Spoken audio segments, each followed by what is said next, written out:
რადიო კომერსანტის თემა აგზელებს თქვენს მუშაობას. მე ნოდარ სირბილაძე ვარ და ახლა სამშაბათის ტრადიციული რუბრიკის ჯერის დადგა კონკურენცია და მოხმარებლის უფლებების დაცვა და ბუნებრივია დღესაც ვაგრძელებთ მათ შორის იგივე ცნობიერების ამაღლების კუთხითაც საუბრებს და განსაკუთრებით ტელეკომერციის მიმართულებაზეც ვისაუბრებთ ჩვენ სტუმართან ერთად გულნაზ ბოკუჩავა შემოგვერდა კონკურენციის და მოხმარების უფლებების დაცვის სააგენტოს წარმომადგენელი და რამდენიმე ესეც საინტერესო საჭირო თემას განვიხილოთ. პირველ რიგში მოგესალმებით გულნაზ, მადლობა გადაცემაში სტუმრობისთვის და დავიწყოთ ალბათ იმით თუ ელექტრონულ კომერციაზე ვსაუბრობდით და დავიწყოთ საუბარი იმასთან დაკავშირებით თუ რა მნიშვნელობა აქვს ელექტრონული კომერციის შესახებ სახელმძღვანელოს ასე ვთქვათ მიღებას და რაში დაეხმარება იგი თუნდაც ელექტრონული ასე ვთქვათ ელექტრონულ კომერციაში მონაწილე სხვადასხვა პირებს. მოგესალმებით, პირველ რიგში მადლობას მოგახსენებთ მოწვევისთვის. ნამდვილად ძალიან მნიშვნელოვანი საკითხია ელექტრონული კომერცია, როგორც საქართველოს, ასევე გლობალური მასშტაბით. მოგეხსენებათ, სააგენტომ შეიმუშავა ელექტრონული კომერციის შესახებ სახელმძღვანელო, რომლის მიზანია ელექტრონულ კომერციაში, ანუ ელექტრონულ ვაჭრობაში ჩართულ სუბიექტებს, ისევე როგორც დაინტერესებულ მხარეებს, მარტივად, სისტემურად, პრაქტიკული სახელმძღვანელო მიაწოდოს, თუ როგორ უნდა განახორციელონ მათი დაკისრებული ვალდებულებები თუ მათთვის მინიჭებული უფლებები, რაც დღეს უკვე საქართველოს ქართული კანონმდებლობით გვაქვს.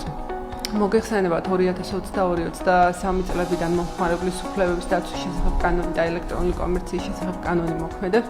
თუმცა თუ კი გავითვალისწინებთ იმასაც, რომ ელექტრონული კომერცია დაკავშირებულია ინფორმაციულ ტექნოლოგიებთან, საინფორმაციო ტექნოლოგიებთან, იმდენად ვიწრო სფეროში შეიძლება იყოს, რომ ძალიან კარგი და ბენეფიტურია, ასე ვთქვათ, მომხმარებლებისათვის და ელექტრონულ კომერციაში ჩართული სუბიექტებისთვის, თუ კი მათ ექნებათ ესეთი ხელშესახები მარტივი სახელმძღვანელო, რომელთაც უფრო მარტივად აღქმამენ ციფრულ ინტერნეტში, ან ციფრულ სფეროში თავიანთ მათზე დაკისრებულ ვალდებულებებს, ესე ვთქვათ. ამიტომ ეს სახელმძღვანელო ემსახურება იმ მიზანს, რომ მათ გაუმარტივდეთ აღქმა, თუ რასთან აქვთ საქმე, როგორ დაიცვან ციფრულ სფეროში თავიანთი უსაფრთხოება და როგორ განახორციელონ თავიანთი უფლებები და მოვალეობები, ესე ვთქვათ, მარტივად, რათა არ დაირღვეს უფლებები და განხორციელებული იყოს, ესე ვთქვათ, ბოლომდე. კი ბატონო, ბუნებრივია ესეთი სახელმძღვანელო შექმნა გარკვეულ გამოწვევებსაც პასუხობს და ჩვენ ამ ეთერშიც მათ შორის არის გვისაუბრია, თუნდაც იგივე ელექტრონული კომერციის სფეროში რაოდენ დიდი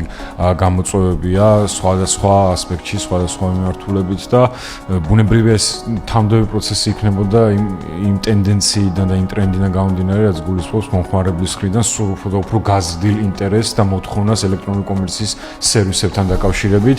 ეს შემდგომში ახალისებს მათ შორის იმას, რომ თუნდაც მიწოდება ელექტრონული კომერციით გაიზარდოს და აქ უეჯახებით ხოლმე გამოწვევებს. ამ გამოწვევებზე ვისაუბროთ ელექტრონული კომერციის სფეროში. ძირითადი რა გამოწვევებია, ეს ერთი ნაწილი კითხვის და გარდა ამისა, უშუალოდ ეს სახელმძღვანელო ამ გამოწვევებს, ასე ვთქვათ, როგორ ლახავს.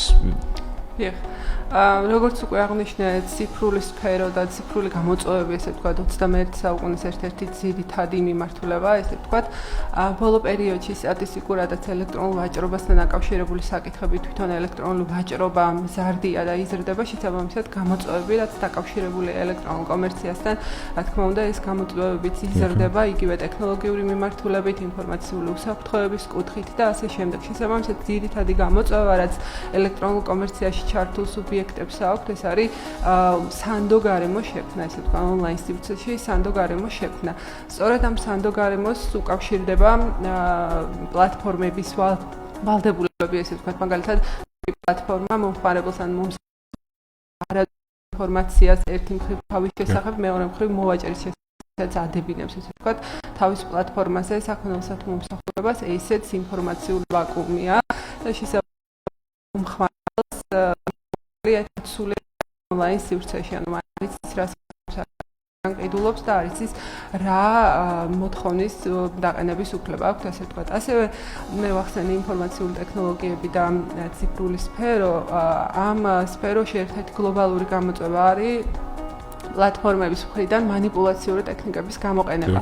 ეგრეთ წოდებული dark pattern-ები, რაც ნიშნავს იმას, რომ უფრო ძლიერმა მხარემ, ამ შემთხვევაში პლატფორმამ ონლაინ სივრცეში შეიძლება გამოიყენოს ისეთი ტექნიკა, რომელსაც რომლის თაობაზეც მომხმარებელს ინფორმაცია არ აქვს. მაგალითად, მაგალითებად რო ჩავშალოთ, აი ერთი არის, როდესაც ერთ მაგალითი, როდესაც პლატფორმა იყენებს ისეთ манипуляციურ ტექნიკას, როდესაც ჩართული აქვს მაგალითად წამზომი, ყოველდღე ანახლებს ამ წამზომს და უბრალოდ მიუთითებს, რომ თუ დროზე არ იყიდი ეს წამზომი, ანუ თქვენ დაკარგავთ ფასდაკლების შესაძლებლობას, მაგრამ როცა ეს საერთაშორისო კომპანია მაშინ რა ხდება, შეგვიძლია აქაც დავა, ეს საინტერესო.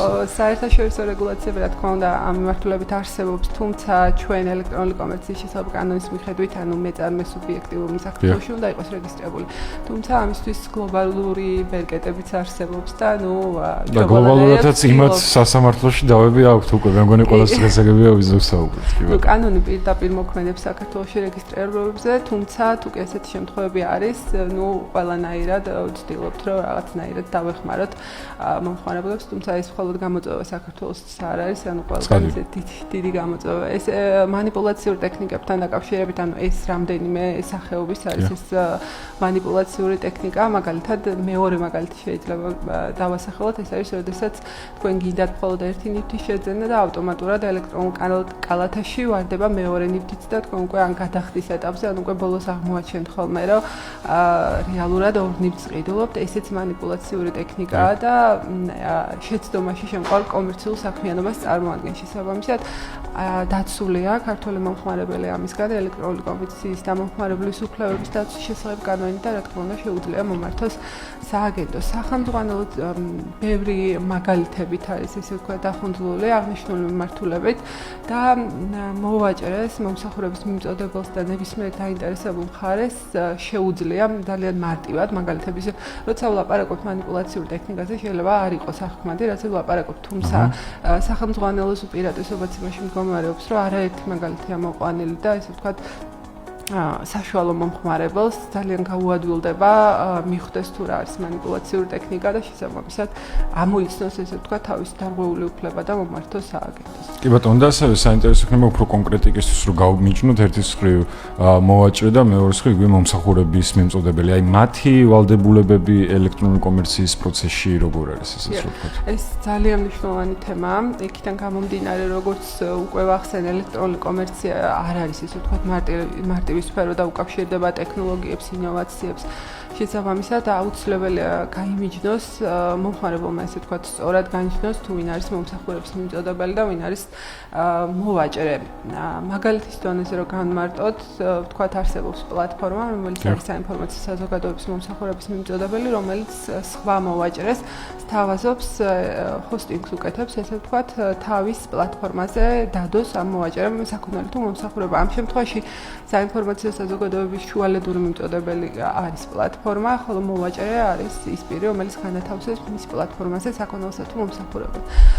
შესაბამისად, ამ შემთხვევაში თუ კი ორივემ დაარღვია, რა თქმა უნდა, ორივე კანონი უნდა იყოს მომხმარებლის უფლებების დაცვის და პლატფორმის ვალდებულებების ნაწილში ელექტრონული კომერციის შესახებ კანონი, ელექტრონული კომერციის შესახებ კანონი უფრო მეტად ტექნიკური მიმართულებით არეგულირებს ესე ვთქვათ პლატფორმის პროვაიდერების ვალდებულებებს, აი მაგალითად შეკვეთ პლატფორმის პროვაიდერი ვალდებულია ყოველთვის გამოუყოს სივრცე მოვაჭრეს, რათა მოვაჭრემ შეძლოს ის ინფორმაცია მიაწოდოს მომხმარებელს, ის მიწოდების ვალდებულებაც კანონით აქვს. ანუ ტექნიკურად თუ პლატფორმა ამის სივრცეს არ გამოყოფს, მოვაჭრე ფიზიკურად ვერ მიაწოდებს და ავტომატურად იღუება მომხმარებლის უფლებები. შესაბამისად, პლატფორმას აკისრია ძირითადად მიმართულებით ტექნიკური ვალდებულებები, შეკვეთის დამუშავების პროცესში, შეკვეთის მიღების პროცესში, ასევე ელექტრონული ხელშეკრულების ჩამოტვირთვისას მას აქვს ვალდებულება, რომ ისე მოაწყოს თავისი ინტერფეისი, რომ უკვე მომხმარებელს შესაძლებლობა ჰქონდეს მარტივად განახორციელოს, ესე ვთქვათ, ელექტრონული შესყიდვა. ამ მიმართულებით ძალიან მნიშვნელოვანია და ჩვენ სახელმძღვანელოში კარგად გავწერეთ.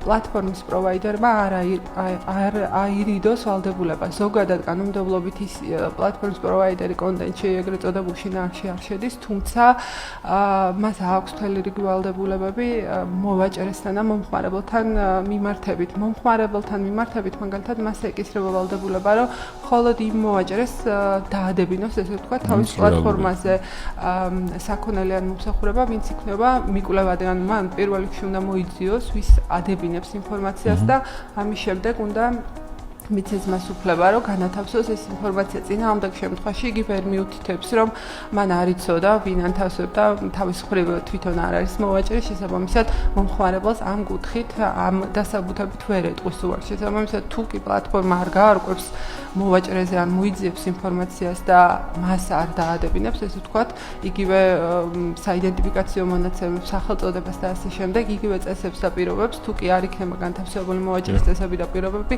პლატფორმაზე გადადის პასუხისმგებლობა და ამ კუთხით, ესე ვთქვათ, მომხმარებელი მაღალი სტანდარტით არის დაცული, ანუ პლატფორმას მთელი რიგი ვალდებულებები. ანუ მოვაჭრე როცა დაარღვევს ამ შემთხვევაში მომხმარებლის მოქმედებას, თანამოზიარე ხდება უშუალოდ პლატფორმას, ხო? შეიძლება ესეც ითქვას, საწინააღმდეგოს დამტკიცებამდე, თუ კი ვერ დამტკიცდება, რომ მოვაჭრე სხვა არის და სხვა ვაჭრობს, ესე ვთქვათ, მომხმარებლისთვის, ჩემთვის, როგორც ელექტრონული კომერციის მომხმარებლისთვის, მნიშვნელოვანია ვის გამყიდულობდა მე მიჩნდება ნდობა სწორედ პლატფორმის მიმართ. შესაბამისად, თუ პლატფორმამ არ უზრუნველყო სწორი ინფორმაციის განთავსება და მე მიჭერს მომხმარებელს, რომ დავაიდენტიფიცირო ვინ არის მოვაჭრე, პლატფორმა გაიზიარებს რა თქმა უნდა პასუხს. და ეს სხვა შემთხვევებიც თუ არის რაიმე რა დროსაც იზიარებს პლატფორმას ეს პასუხისმგებლობას, იმ შემთხვევაში თუ მაგალითად მოვაჭრე კანონი დაარღვია მაგალითად მომხმარებლის. ხო, როგორც უკვე აღნიშნე, იგივე წესებსა და ელექტრონული კომერცია არის ზოგადად კომპლექსური თემა და შეიძლება იყოს ესეთი შემთხვევაც, როდესაც ირღვევა როგორც პლატფორმის პროვაიდერის, იგივე მოვაჭრის უფლებები აქვს